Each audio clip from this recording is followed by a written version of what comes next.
about 12 chairs, 11 chairs. Ricco's on his way. Ricco's on his way. Come on. You might have lost Michael. You have to do this, Harry. Okay, so let's begin this one by starting off talking about your characters. I would love to know some of the challenges in playing your respective characters. Well, I was the medical tech officer, and I have absolutely zero medical experience or knowledge of any kind, so I had to muster a great deal of gravitas and ego, probably, because medical people tend to be quite self-satisfied. Any medical people out there? Let's not have a medical emergency right now. All right. My sister's a doctor. Your character reminds me a lot of my sister. Let me see, challenges. I don't, really, it was my first film, same with Cynthia, so the technical stuff was incredibly challenging. I mean, did not learn that in drama school, at all.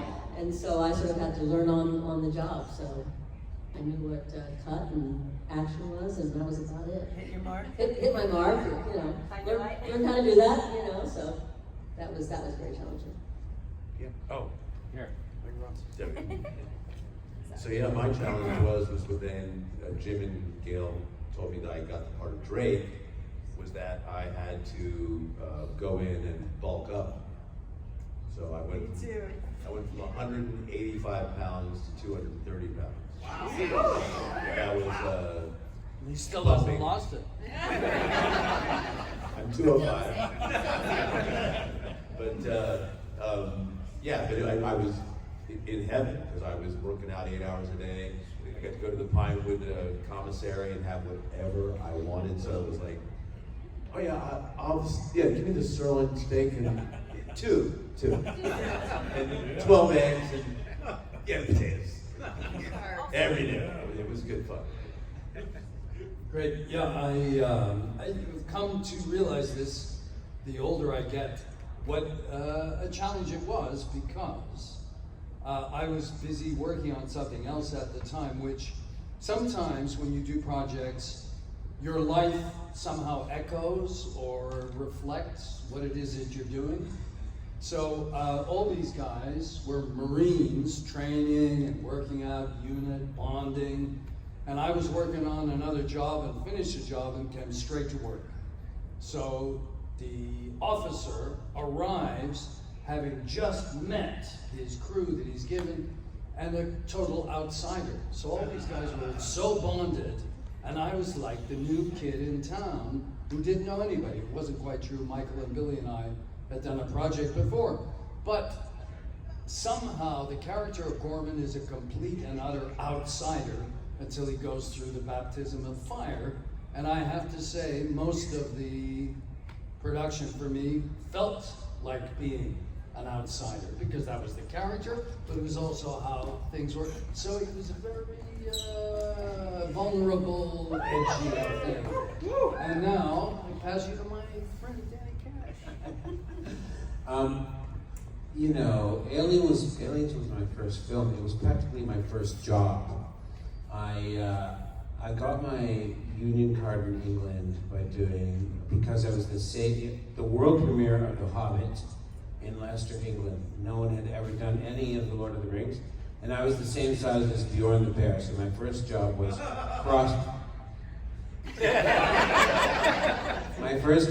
crossing the stage as a bear. Anyway, so I got this alien thing, and it's like, oh my God. So the biggest problem for me was just trying to stay calm and trying to deal with all these people. I hadn't met them either, and I was supposed to be like, because it wasn't the biggest part, so I wasn't part of all that stuff. So I was just trying to not freak out. And the first thing that I ever did on the show was the cafeteria scene. And Al Matthews was like all over the script. He was doing whatever Vietnam speak that he was doing, and everyone was having a great time. And I was just going, oh, I can't do this. I finally get through this without looking like an idiot. And actually, when I look at it now, though, I go, sometimes I don't know if you guys feel this way, but I look back on because I was guessing, right? I was guessing. And I go, I was pretty good. There wasn't like it was a pretty good guess, and even though you're freaking out, it doesn't look like that. And it's like, that's kind of amazing, actually. The man in the hat. Challenge. Challenges of bridge. Hello, everybody. Everyone, one more time. I'm gonna come late every time now. I came in well. You did train him well. No, challenging part about the character for me, I guess, was I'm kind of like my father was in the military. I have 3 brothers in the military, and so I grew up in a military family. But I kind of am naturally a pacifist, so I had to really just focus on my dad and my brothers and try and get that military mentality behind it. It helped with having a T-shirt that said "Strength by firepower, peace by firepower." That kind of helped, But yeah, that was the biggest challenge for me to get into the head of being a machine that goes out and finding the justification, because we're trying to save the human race kind of thing. So that was a big help. But yeah, that was the hardest thing, is that I'm not really a military person, even though I grew up in a military family. And on the flip side, what were some of the biggest delights in playing and creating your characters? This may sound a little cliche, but a lot of times when you're an actor, you get on a film, you do your part, you're in a scene with maybe one actor or something like that, or maybe a couple actors, and that's that. This was so different. This was like kind of like when you're playing with a sports team, you and your teammates become friends, and you're all, I guess war is kind of like this too. You're all in the trenches together to try and accomplish something. And this was one of the first ones where, we had a group of people, and I don't know if they already said that, they gave us boot camp beforehand for a couple of weeks, so we really kind of jive together. Is this mic on? It is. It's not you. It's not you. But I think that was that was the thing that I really liked about the film, is that we actually got a chance to work with a number of different people and to really get to know them before we got in front of the camera. So when we got in front of the camera, I knew there was certain shit I could say to Mark and know that he's not going to take it personally, because we know each other now. And I also knew things that how I could rib him and get him up, and stuff like that. So that was the fun part of the film for me. And a lot of times when you're working on a movie, it's not a lot of fun, it's work. They call it work for a reason, But this was a mixture of the two. My first delight was when I got the costume, because those fatigues were custom made. And I never had a pair of pants fit me like that. I wanted to steal them, I should have done that. But then, my other delights were, we had to sit around you go there very early in the morning, you get all of your makeup, and especially Jeanette had a lot of makeup, and your gear, you've got your armor on, your full set of armor, right? And you sit around and do nothing. So I would kind of sneak off the set. I would tell somebody, but I would go to all the departments, all the different departments of the film, because as you all know, we were not CGI. Everything you see on the screen was physically made by someone. So I was a sculpture major in undergrad, and I would go into the creature effects department. I'd go into the wardrobe department and see them cutting the clothes and see them making another set of armor. I'd go into every little department and watch what they were doing, and it was fascinating. And it really helped me understand and really respect the beauty of filmmaking, the craft of it. That's interesting. Yeah. You didn't miss me when I left set, I guess. I was thinking about it like that. I was like Ricco said, was it like being in a production, a play? I mean, usually we 12 weeks together. It was a long time. I had nothing to compare it to, but I mean now, you come in, you do a scene, and you go. And being an ensemble is always very special. And we all stayed close to each other over the years, which is, yeah, it's unusual, but it's great. Yeah? Oh, yes.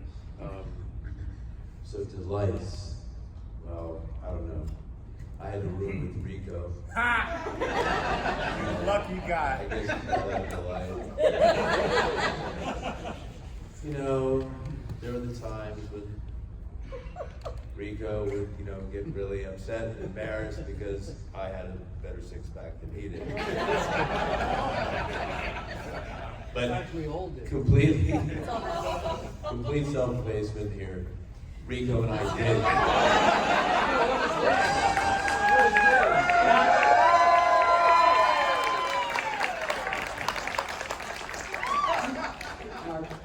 I'm not doing that. Not because I'm not. But yeah, Ricco and I used to pose now. Like honestly, the two of us in this big mirror in our room. And I was like, hey, you ain't got shit, man. So that's one of them. He looked good though. He looked good. He was thick. They saw the film, Ricco. They saw the film. Yeah, good looking at him. So, who are you?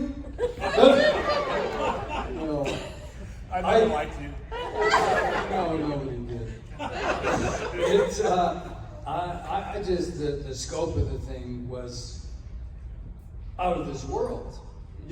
I'd done movies before, but I mean, because everything was built and nothing was CGI, I think we had 7, 8 sound stages. I mean, you would walk from one thing to the other, you just go. And one of the things I was thrilled. First time on the planet surface, getting out of the ABC, go, straight out, and I walked onto the set, and it was like the ceilings were, 3 times this height, and the lights were all down low, so that was darkness, and they had wind machines, and the temperature was cool, and the rain had been raining, everything was soaking wet, and the lights were really moody. You were on a planet surface, and it was thrilling to go and work in these massive sets, which in those days it was, yeah. Just a very quick anecdote. The planet surface set was constructed in 4 days. Wow. This is the masters at work at Pinewood Studios. I'm telling you, just But it was unbelievable. also every day 200 people on set. 200 people on set, not on phones, working their butts off. 200 every single day, which was awesome. I think, the whole thing was a joyous experience because I was totally broke at the time. And doing a movie at Pinewood. So that was great. But whenever I think of Aliens, one of the first images I think of is going to the cafeteria and seeing the lineup of people that were doing other movies. And we'd be the tough Marines lining up, and in front of us, I always remember they were doing Little Shop of Horrors at the time. So it was like the 3 black girls, and they were always practicing, so they were like ordering their bagel or whatever, and just going, it was like an episode of I Love Lucy. That's what I always think. Did they order their bagel singing? Like did they sing their order? It was cast in Little Shop of Horrors, but the shooting schedules might have overlapped. It was unsure whether they were going to or not, so my agent wouldn't let me do it. But that would have been pretty wild too. Great movie. Do we have any audience questions? I have read allegedly online, in addition to Little Shop of Horrors, they also were filming Full Metal Jacket at the same time. Yep. Not in the same studio, but. Okay. Yeah. Stanley Kubrick, amongst many things of his genius, he was a complete control freak. And whenever he worked, wherever he worked, I knew Leon, his assistant, quite well. He wanted complete and utter control, so he was nowhere near a studio. He was off in Gasworks, in East London. No, anyway. We saw those guys, we socialized with them, and still do. So, So I just wanted you to share some of the stories of socializing with the crew of Full Metal Jacket. If you have time. I got cast in Full Metal Jacket too, but it overlapped 1 week, and I was only supposed to be. The contract was initially for 8 weeks, and James said, "I'll let you do Full Metal Jacket, but you have to make sure that they release you after 8 weeks. So I went back to phone up to Stanley Kubrick and says, can you release me after 8 weeks? And he goes, no. And so then I had to make a choice, and I made the choice to go with Alien. But they ended up shooting for about a year on that movie. And one of my friends came over from Hollywood to play one of the roles, another brother. And he told me that halfway through the film, he really was having such a horrible time that he wanted to leave. But he didn't want to leave the film, when it wasn't finished. So he said, if I'm going to stay here, I want them to at least pay me. And one of the things that Kubrick did, because James Cameron was not the James Cameron that you guys know now. At that time, James had only done what? Terminator was the big movie that he had done. And other than that, other little movies were smaller movies, but he had only really done Terminator. Every actor wanted to work with Stanley Kubrick. And this was my one and only opportunity to work. So that was a hard decision for me to make. But this other friend that came over and was in the film, he was telling me about the film. He was saying it was the most horrible shoot he'd ever been on. And he wanted to leave, but he didn't want to leave the film before it was done. But he also had a conversation with them saying, pay me. At least pay me what I'm worth, because they were paying everybody's scale. And he said that Kubrick said he was trying to mess up the film and said, okay, we're just going to get rid of you, we're going to kill you off. And I don't know if you guys remember that one scene, there was a poster, a famous poster, a Vietnam poster, where a guy's getting shot and there's the word Y at the top, and you see him falling into mud. Stanley Kubrick kind of recreated that and had him falling into this water, and he did it over and over and over again. And the guy says, I get it. He's getting me back for wanting to do that. Now, their film, the actors on their film were not happy at all, and we had the complete opposite of that. I think we really felt like we were a team, and that we had galvanized, and I think it was working for us. Yeah, Jim was like barely 30, I think, or 29. Yeah, he was 30. Yeah, okay, 30. And he told us that he wrote and made the Terminator to convince 20th Century Fox to give him the sequel to the Alien. Wow.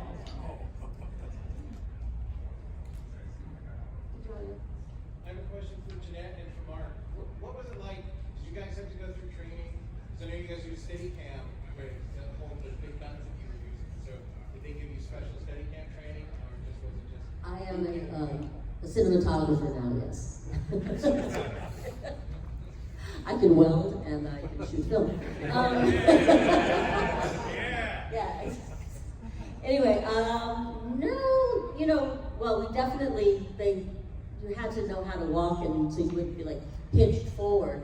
I mean, it kind of was pretty self-explanatory, because if you got your balance off, you'd be thrown forward.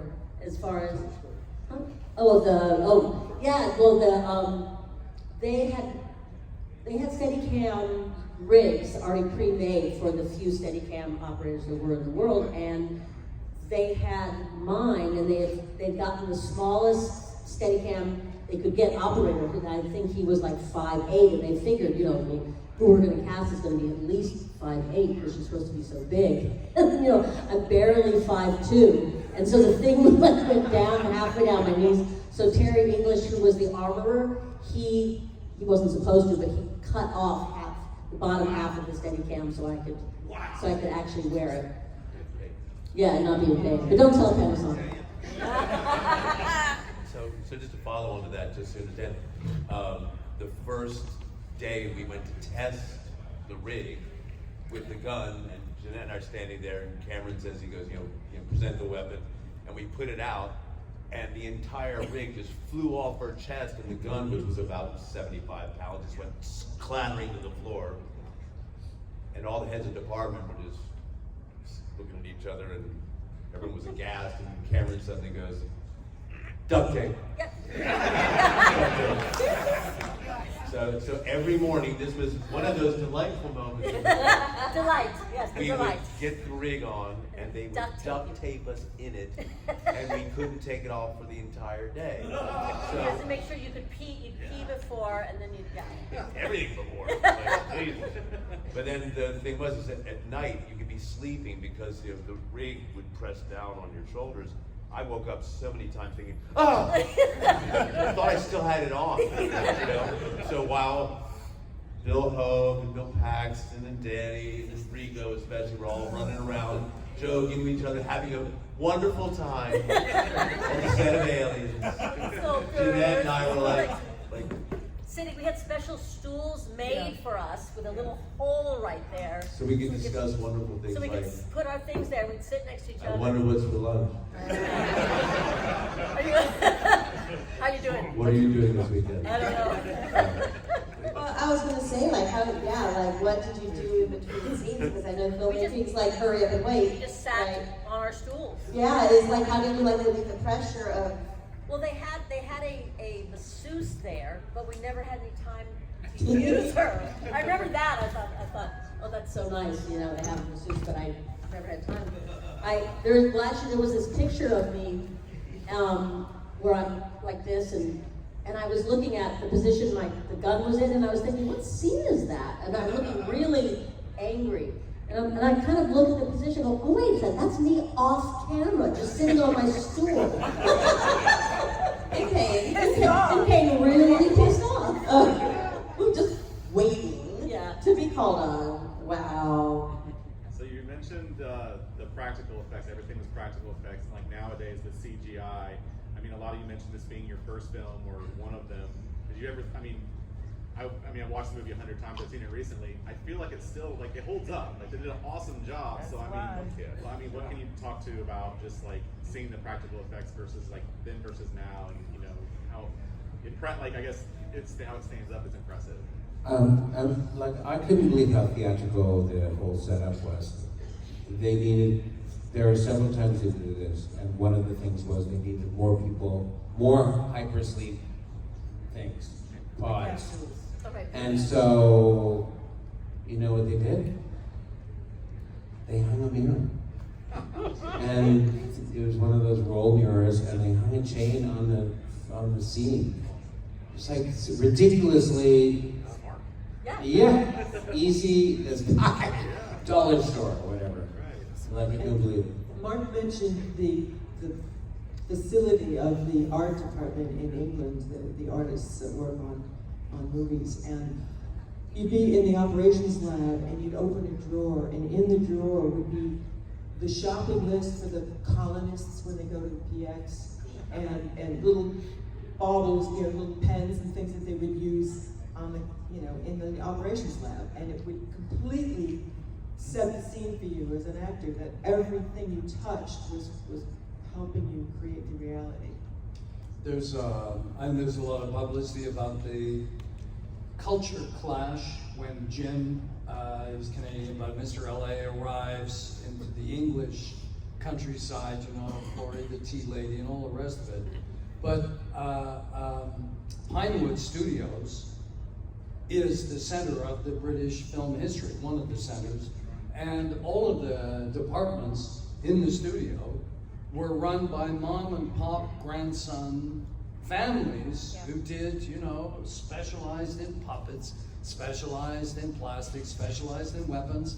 So you would meet the granddad and the dad and the son who were in the departments making these things, and this is craftsmanship. They were master film craftsmen.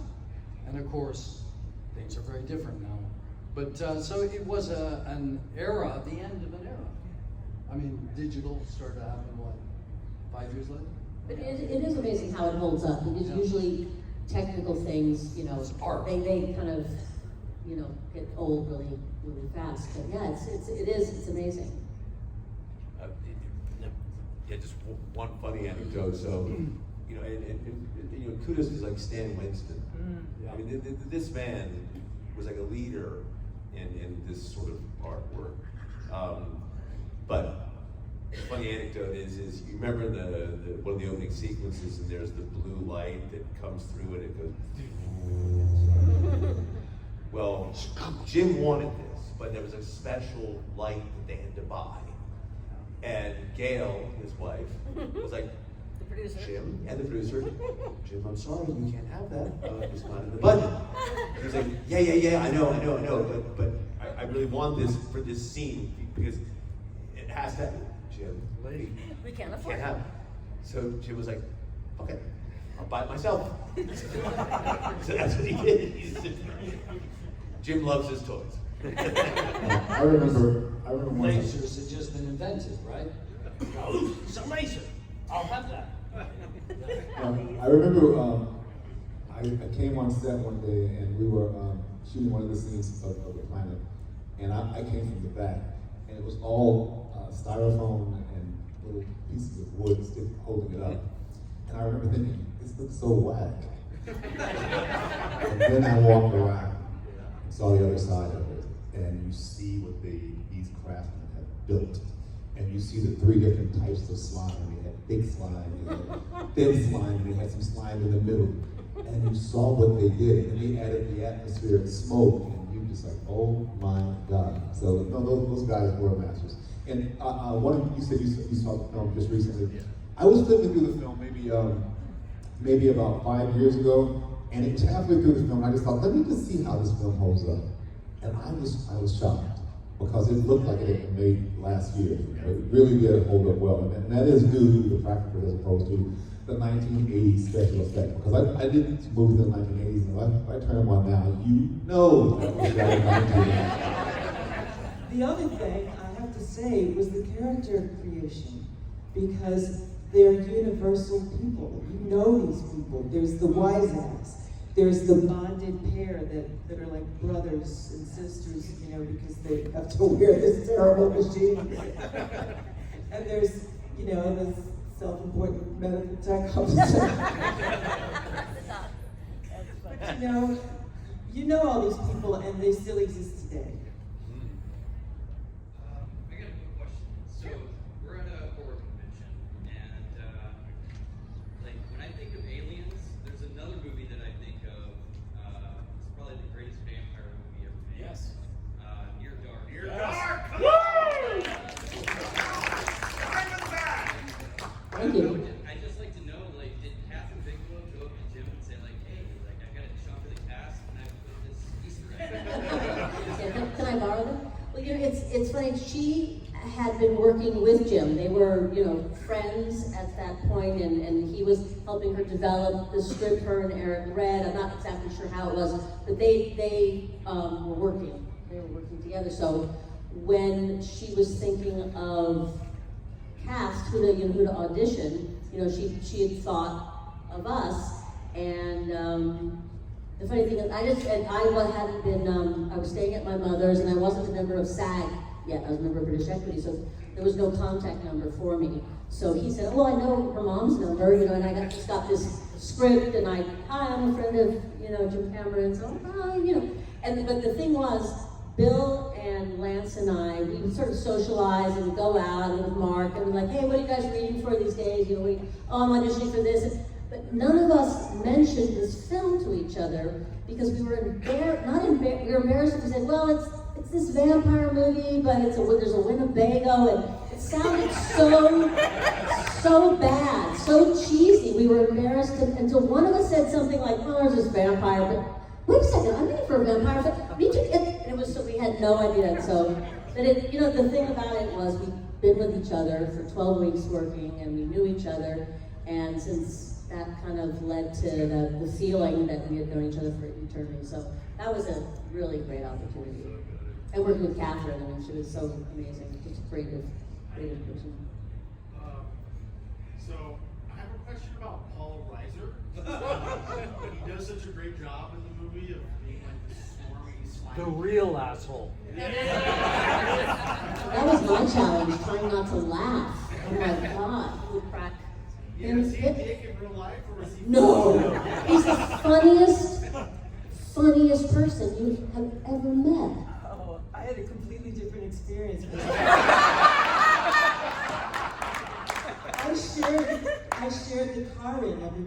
to the set, because we were staying in the same part of London. And I couldn't wait because I'd seen him in Diner, and I'd seen him in some things, and I knew he was funny. I thought, this is great, you know. So I got in first, and we picked him up on the way, and I'm trying to talk to him, you know, and he's like on the other side of the car, and he doesn't want to talk to me long. He's like, you know, just non-communicative and not very nice. And I realized this was his first serious role, and he had to really work up to it. Yeah, exactly. He didn't want to break character. He was really focused and concentrated on it. And I'd be, oh, hey, come on, amuse me. I'm sensing a theme here of a lot of terrified actors trying not to be terrified. It just works for the whole. I mean, you know, everyone is so intense, but I mean, you know, we were, you know, I've never been, you know, a soldier, but I can't believe you know, you're not terrified. There's also, I got some friends who are comedians, and one of the big hurdles, if you do comedy, somebody says, hey, come and do a serious film.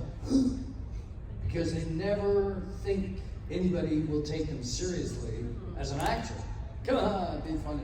And it's a huge hurdle, so I really get that with Paul. Yeah. No, Paul was one of my favorite people to be around when we're shooting. When we first start shooting, everybody's so focused to get locked into the character. Once you get your character, then there's a little more leeway room to kind of just talk and whatnot. And it's during that time when I realized how comedians see the world completely differently. But we just sit around and just talk about regular stuff, but I was always amused by his vision of the world. And to this day, we still go out, you know, every few months and have dinner and just talk shit. Yes, I got a combo question for Jeanette and Mark. If Drake had not got hit with so much acid, were He would look two better. ready to kick some ass with some grenades and shotguns? Oh yeah, I know. I'm sorry. No, are you asking? Am I sorry Oh, that yeah. I brought upon his death? Obvious chemistry. Well, the funny thing is Jeanette and I had talked after making the film of what if, right, as a sequel to Aliens, that Bishop clones Drake and Vasquez back, and we blow up the Queen Alien. And this executive's like, no. How about the fact that no one saw me die? Yeah, there you go. Damn. Sunfire. So you live to see another day. I'm still there. Hey. He's still waiting. Who's that? How was it working with James Cameron before he blew up?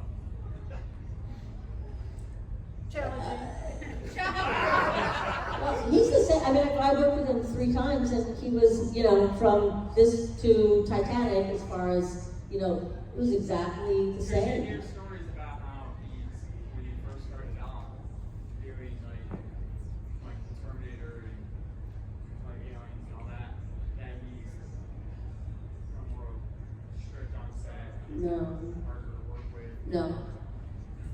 No, completely, no, not at all. I mean, that's the thing about Jim is that, you know, he's so focused and you're there to work. So if someone is not there to work, you're lazy or incompetent, then, you know, God help you. Yeah, I mean, he's not politic. You know, I mean that in like Hollywood. He doesn't come from Hollywood, he comes from Niagara Falls, Canada, and he was a truck driver and just a geek in his room, and so he doesn't know how to be nice, you know, that sort of thing. Yeah. If you know where he comes from, it was from the Roger Corman School of movie making, where he met Bill Paxton, and so Jim did every departmental job possible, except for acting, because he should never get line readings. But the truth is something seared in my brain. Is the first time I walked into his office when they were going to give me the script and tell me I got the role. On all the walls of his office were the storyboards. Like, he's a very fine artist, but he did not stick figure storyboard, but shot by shot. And I'd be willing to bet, we talked about this I'll bet you each storyboard is exactly how the movie was made, because he's that prepared, he's that precise. I mean, the guy's a genius. The other thing about making a film, if you're the director, you have so much responsibility. And you have people coming up to you asking you, like he said, the crew, you have 200 people on the set. All those people are getting paid. The clock is ticking and it's on you. And people come up to you and ask you questions. You gotta give them an answer right away. If your answer is wrong, it costs money. And it gets to be a real problem. And if you're the director, you're thinking about all this stuff. So you don't have the time for the niceties. You just get straight to the point.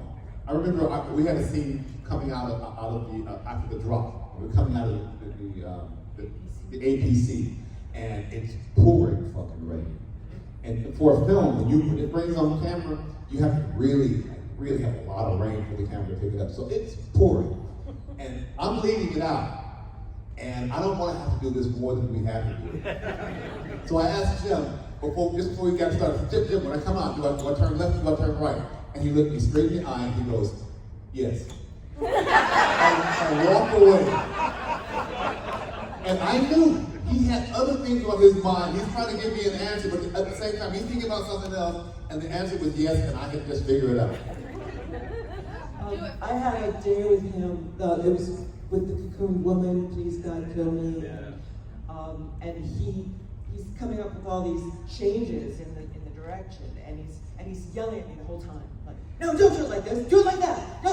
And I said, oh, you want me to do it that way? Okay. And I would do it, a different way. And this went on all day. And in the break, because there was live flame on set, I had a live flamethrower, they had to have proper firemen on set. And they came up to me at the break and they said, we just found out this is your first film. We can't believe how you're responding to him. He's like really rough on you. You're just fine. You're just taking it. You're just doing what you can. And I said, that just reminds me of my dad. But if you had a day like that, which could have been considered by tender-hearted people to be abusive, he would sidle up to you and kind of crack a joke, rib you. He'd never apologize. Why should he? It's exactly as Ricco describes. But he would let you know, we're cool. But he's not mad at you. You're right, exactly. He was also, Fox apparently said to Gail and Jim, we love the script, it's great. Terminator, nice little movie. This is now with the big boys. This is expensive. If you go over time or over money, we are coming in to rip out pages of your little baby. So Gail and Jim are both at that stage, and still are, I would imagine in a different way, deeply, deeply ambitious filmmakers. And they knew, both of them knew this was the ticket.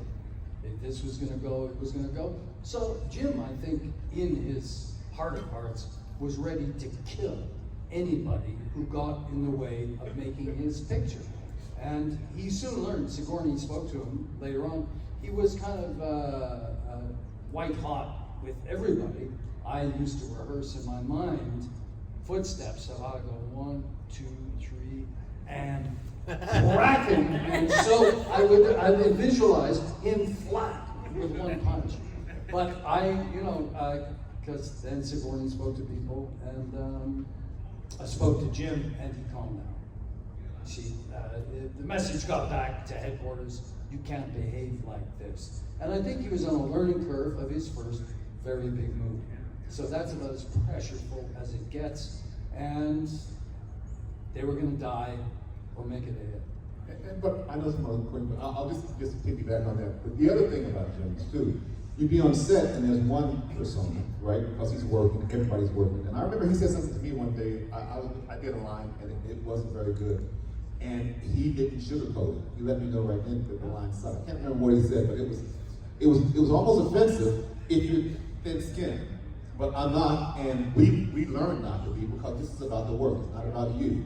But once you finish, when you're not on set, it's just like talking to one of you guys. We're just kicking it with just guys, we're just talking. So there was that difference. So I would never say that the guy was an asshole. He was just a hardworking man. Also, there were a few parties that went on, and he meant everybody to have a good time outside of the shooting. And that was on purpose, and I always thought that was pretty fantastic. But he had Gail riding him hard because she was the budget person. And she, this is her husband. And she's going, absolutely not, you're not getting this. No. This has to go, no. And they're not married anymore? No. And I used to think, I do not want to go into that bedroom tonight. And actually, he ended up marrying Catherine Bigelow. I was wondering if all of you had seen the original Alien before you signed on, and if so, were you apprehensive about signing on to a sequel, since at the time there were very few sequels that matched the quality of the original? Honey, someone wanted to give me a job. I was thrilled. Do you want to do Aliens at Pinewood with this new director, up and coming superstar? Okay. You know what? You read the script, and it was amazing. And also, not that I would turn it down. I saw Terminator, and I thought it was such an amazing movie. So that put any, But I know what you mean. A lot of sequels, it's like they just make the whole thing. It's been 8 years almost, right? Before it was a completely different genre. But also fascinating too. I mean, I think most of us saw Alien, but there were 8 years between as well. So it kind of went back to your memory. Still a great film, but interesting that Jim, when we finished, I think I said to him once, I said, so are you going to do another one? And he was flat out, no way. I mean, this is, I mean, imagine, he could have ridden that pony for a long while, right? But that's how masterful he is. Sad to see that he's hanging his hat on Avatar. I got Just saying. I had to think really. This guy. Oh, This please. guy's just embracing his. Yeah, so a quick nerdy one and a quick fun one. The nerdy one, anybody have a practical weapons handling story, a blanks, something like that, like the flamethrower story you told. But the fun one, any good craft services or cafeteria stories from Pinewood? I can just tell you that I put like when you have these guns, you're never supposed to put your finger on the trigger. Yeah, so Al Matthews had been to Vietnam 3 times or whatever, and he lived in England because he wasn't coming back to America because of it. And I was standing like, at the door over there, and I didn't know this about guns. And I put my finger on the trigger, and he came over to me and raved me out like I couldn't believe it, because he said, he can see it, because he'd been to war. That's great. Thank you. Besides the movies, how does it feel to go and see toys and video games portrayals of y'all? Go into the store and see, action figures of you. What do you think?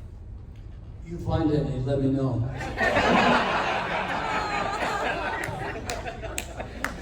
Don't you all petition Mika, because they didn't do me yet.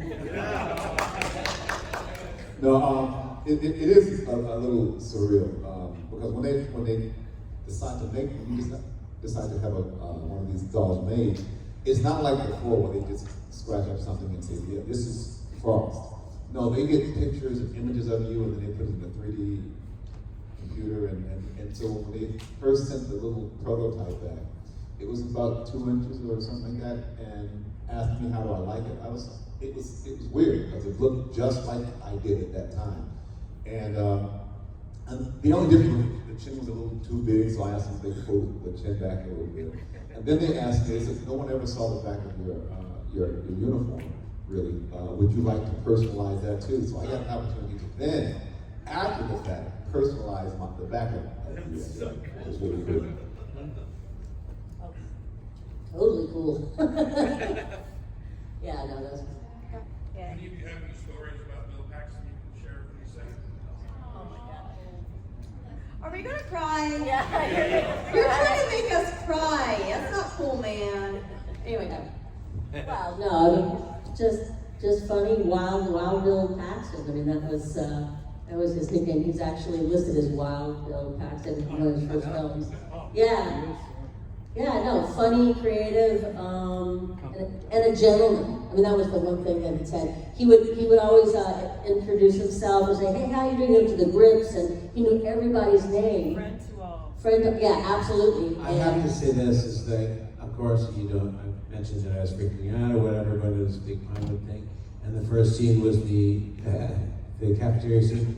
And out of the blue, Bill Paxton goes, "Jenny, Kash is here!" Everybody, Jenny, yeah! Yeah, he was great. He made everybody feel at home. And the thing was, I asked him about it. I was like, "Wow, how do you know everybody's name?" And he said, "My dad taught me you learn everyone's name, and I make sure that I know it." And it was like he did his homework. It seemed like he was just this casual kind of guy, but he was like, a true Before you even gentleman. got there, he knew? Yeah, well, I don't know before, but he absolutely had made it a point to memorize everyone's name on the group. When he meets them. Yeah. Commits them to that. When someone passes away, people always say nice things about them, and they don't say anything. This is one dude that really, that people like. Bill was a very likable person, and he never played the big star that he was. I'm glad you asked that question, because every time that we have one of these gatherings, I do feel like I miss him. And he's like one of the only people on the planet that I can still hear his voice. And he had that southern kind of hospitality thing that's real, And so that there was a kindness about him that was just genuine. It was him. And yeah, I'm glad you brought that up, because I do miss the dude. Just before he went to get the operation, I texted him saying, "How do you feel about the operation?" And he goes, "The operation is, it's a little thing. It's not a big deal." He said, "The only problem I'm having is that I'm doing big love, and there's a lot on my plate. I'm just worrying about the recovery time." And he just chatted a little bit about that in the text. And to this day, I still can't delete that text. He actually, we went to dinner in Houston after the really, really big 30th anniversary. And in the cab coming back to the hotel, he did confide that he was a little apprehensive about the surgery. He said, "It's not major surgery, but Anytime you go into any sort of surgery, Exactly. no matter how Yeah. routine, you never know. But on a lighter note, Bill really was the most enthusiastic, generous and certainly an actor I've ever met in my life. But Bill was the reason I ended up even venturing to Hollywood, because he would call me once a week and was like, "Mark, are you gonna come, man? Because it's gonna be huge, dude. Like, got to." I was like, "Yeah." My son was like 2, and I was like, "I don't know, Bill. Like, I'm working." And he pestered me to the point where he was like, "All right, I booked the fucking ticket." And then what did he do? He was like, "You can stay at my apartment. I'll go stay with my girlfriend." I swear to God, he was like. So I stayed with Jeanette and her folks first, and then got on their nerves. So then I went. But that's the kind of guy he was, and really. If you saw his memorial, my God. There were thousands of people, and luminaries, directors, like A-list, everybody. And the coolest moment, can I tell you, the coolest moment of the evening was Jim Cameron gets up to speak about Bill, and they were like this. And he said something to the effect of, "I'm not really known as a warm and fuzzy guy around town." He said, "But just to let you know, my biggest regret in life is that when I called Bill the night before his operation, I didn't tell him that I loved him." And honestly, 2,000 people we're all like, So really, Bill Paxton. At that memorial, if you ever want to hear anybody do a really good impersonation of Bill Paxton, Rob Lowe. You would not believe it. He kills it. And then, surprisingly enough, Tom Hanks. But there were certain phrases, I don't know whether it's the texting thing, but there's certain phrases that he would use that I'd never heard these phrases before, but they remind in my mind. And Rob Lowe knew them like this, man. That's one of the reasons why I still hear his voice in my head. Billy was, Michael and Billy and I did a movie before Aliens together, And it was pretty hardcore. About the first black military student at West Point, Boards of Discipline, and there was a lot of method, kind of, hazing and a lot of hierarchy involved, but that Billy was always a warm heart and welcoming and made you feel welcome and good to be there. For theater folks who do much theater, what's known as a company actor, an ensemble. So you're there to do nothing but support everybody around you and what you're involved with, and that was Bill, 400%. I just want to, yes, please. I want to second what Ricco said in the beginning of this tribute. You said that, everyone always says nice things about them after they die, but I always remember the things they say about them beforehand, and we didn't hear anything negative about him before. Because people always think, he's such an asshole, and then they die, oh, he was such a great person, all the time, right? The other person who's like, no, they're dead, now they're dead, asshole. But you never heard those stories about him, at least from an outsider, never met him, never heard a negative story about him at all, so. The last time I saw Bill, we were here? Houston. We were in Houston. And we'd done the con, and we were coming back in the evening. We were going out walking around, smoking a doobie. And we were coming back to the hotel, and it was a bunch of people there, and I think we just going to go to the hotel, and he stopped, and he said, I can't go in there. I go, what are you talking about? He goes, man, if I go in there, I'm going to be in there for an hour. I go, what do you mean? He goes, I want autographs, and I'm going to give it to him. So I'm not going to go in right now. And so he actually went and found a way to get it, because he was that kind of guy. He walked in there, and you guys walked up to him, and you wanted an autograph.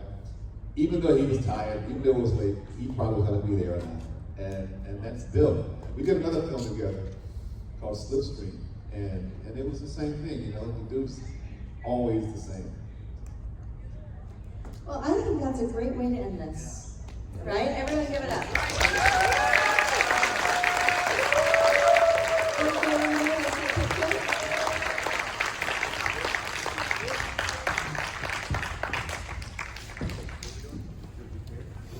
Picture time.